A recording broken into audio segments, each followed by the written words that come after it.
Zoe Lassard, and I am the producer of this film. My name is Sienna Farr, and I'm a senior at Juneau Douglas High School. I am Adigan Hood. I'm the co-president of AYEA. I'm Emmett Hightower, a sophomore at JDHS. My name is Stella American. I've lived in Juneau my whole life, and I'm a senior in high school. My name is Aurora Madsen.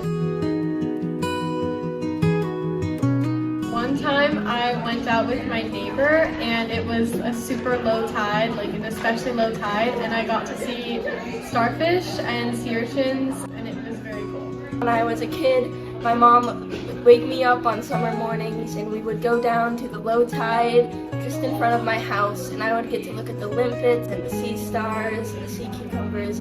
Low tiding when I was like 7, there would be sun stars everywhere, relatively speaking. It wouldn't be hard to find them. And now it's like, I almost never find them. I spent a lot of time when I was younger going out to the beach with my mom and my cousin, and we poke around in all the tide pools and bother all the sea anemones. Not only more development in the coastlines, but also our water temperature is increasing. It's not crazy over the averages, but it's warmer. The intertidal zone kind of important when we're looking at climate change as a whole, because it is so tough.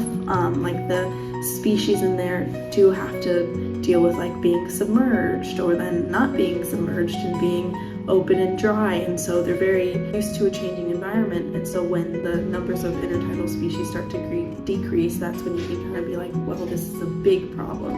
I think that pollution has a big effect in the biodiversity, especially here in Juneau, where we have a lot of coastline. When I'm going towards the edge of the water at the beach, that it's way easier to find a lot of like trash littered all over.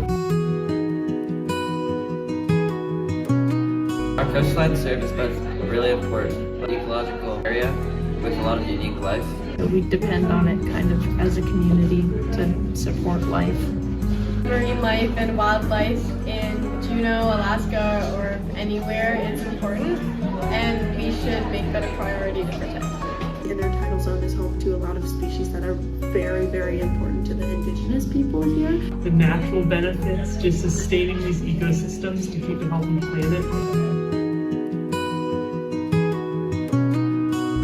Declaring a climate emergency in Juneau specifically would allow the city itself to allot more money to fixing these problems that are happening in our coastline. Declaring a climate emergency will help with the funding that goes towards protecting our wildlife, and I think it just sets the idea that this is something we should pay attention to. That's all. Declaring a climate emergency and just getting that recognition and having everyone say like, yes, this is really happening. Like things are going downhill and we need action to turn it uphill. That matters a lot to me. It brings that up to more people's attention, and it makes it like that there can be rules surrounding it to help protect the environment. I just have such a deep appreciation for this place that I really want to preserve it at all costs. It matters to me because I care about the environment, and I think that Juneau is a beautiful place, and it's important that we protect and preserve what we have.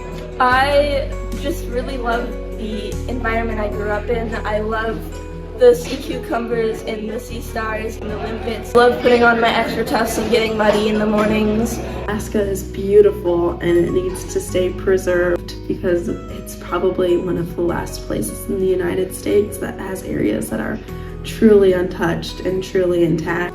Personally, I think it'd be important to ensure that we protect the climate of Juneau because it's a beautiful place.